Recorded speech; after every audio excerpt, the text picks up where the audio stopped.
Hello kids! Teacher Isa here! Panibagong araw, panibagong kwento! Ang kwento natin ngayong araw ay may pamagat na ang ampalaya sa pinggan ni Pipo. Handa na ba kayong makinig mga bata? Hindi mahilig sa ampalaya si Pipo. Napakapait kasi. Kahit anong luto ang gawin ng kanyang nanay, ayaw talagang kumain ni Pipo ng ampalaya. Ako ang bahala, wika ng kanyang tatay.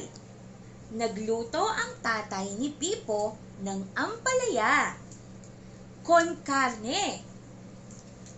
Pinagluto kita ng ampalaya con carne, wika ng tatay ni Pipo. Kumain ka, masarap iyan. Ayaw ko po, sagot ni Pipo. Mapait. Masustansya ang ampalaya con carne, wika ng tatay ni Pipo. Lalo na kapag iniulam mo sa kanin. May enerhiya ka na, lalaki ka't lulusog.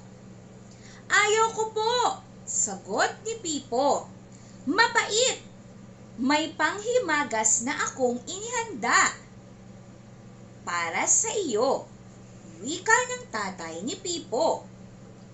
Gusto mo ng panghimagas? Kainin mo muna yang ampalaya con carne mo. Ayaw ko po, sagot ni Pipo. Mapait. Pwes, tugon ng tatay ni Pipo. Ayokong may nagsasayang ng pagkain.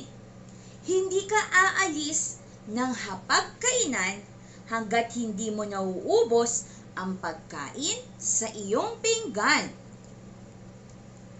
Tahimik na natiling nakaupo si Pipo. Sanay siyang ipinipilit ang kanyang ayaw at gusto. Dahan-dahang lumaki ang pinggan hanggang ito'y maging isla. Kahit saan man lumingon si Pipo, tubig lang ang kanyang nakikita, pumalpaligid sa isla. Naging dalampasigan ang kanin at naging bundok ang karne. Nakita ni Pipo na nagsasayaw ang kutsara at tinidor. Bigla na lang may narinig siyang malalim na boses.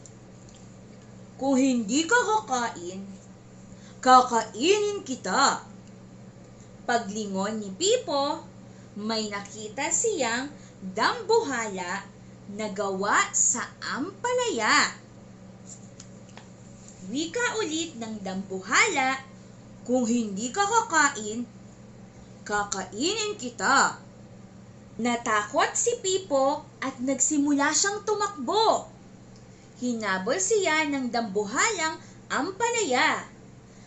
Dahan-dahang inabutan siya nito. Saklolo! Sigaw ni Pipo. Narinig siya ng kutsara at tinidor. Agad-agad na nilapitan siya ng dalawa para tulungan. Hinarangan ng tinidor ang dambuhalang ampalaya. Habang kinakausap ng kutsara si Pipo. Dali! Wika ng kutsara. Kailangan mong umakyat sa bundok ng Monte Carne. Nasa ituktok ng bundok ang sagot sa problema mo. Pagkasabi niyo ng kutsara, sinuwag ng dambuhalang ampalaya ang tinidor. Tumalsik ito sa himpapawid. Dali, kumain ka ng kanin para bumilis ka. Huling habilin ng kutsara bago ito naman ang sinuwag ng dambuhalang ampalaya. Mag-isa uli si Pipo, kaharap uli niya ang dambuhalang ampalaya. Kung hindi ka kakain, kakainin kita. Sumugod kay Pipo ang dambuhalang ampalaya. Dali-daling dumakot ng kanin si Pipo at isinubo niya ito. Napuno siya ng enerhiya at nakalayo siya sa dambuhalang ampalaya.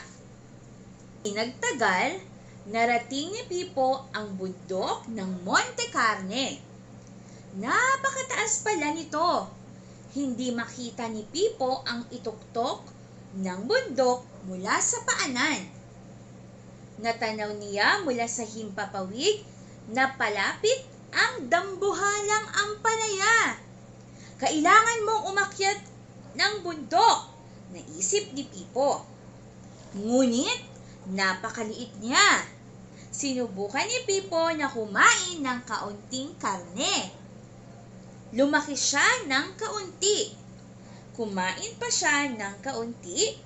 Lumaki pa uli si Pipo. Dinamihan ni Pipo ang pagkain ng karne. Hindi nagtagal, naging napakalaki ni Pipo at naubos ang bundok ng Monte Carne. Nagkataon na abutan na rin si Pipo ng dambuhalang ampalaya. Dinampot ni Pipo ang dambuhalang ampalaya at agad na isinubo niya ito. Napakapait! Pero lumusog ang kanyang pakiramdam. Kinain agad ni Pipo ang dalang pasigan na kanin at ininom ang dagat na tubig. Hindi nagtagal, nalunod rin ni Pipo ang pait ng ampalaya.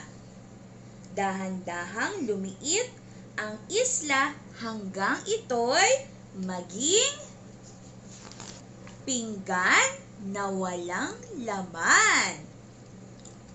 Napakahusay! Bati ng tatay ni Pipo sa kanya. Naubos mo ang iyong pagkain. Hindi naman ganoon kapangit ang lasa, hindi ba? Hindi makasagot si Pipo. At dahil naubos mo ang iyong pagkain, ipinaghanda na kita ng panghimagas. Naghain ang tatay ni Pipo ng pinya. Kumain ka't masarap iyan. Hindi mahilig sa pinya si Pipo. Makati sa dila. Kinindatan siya ng pinya.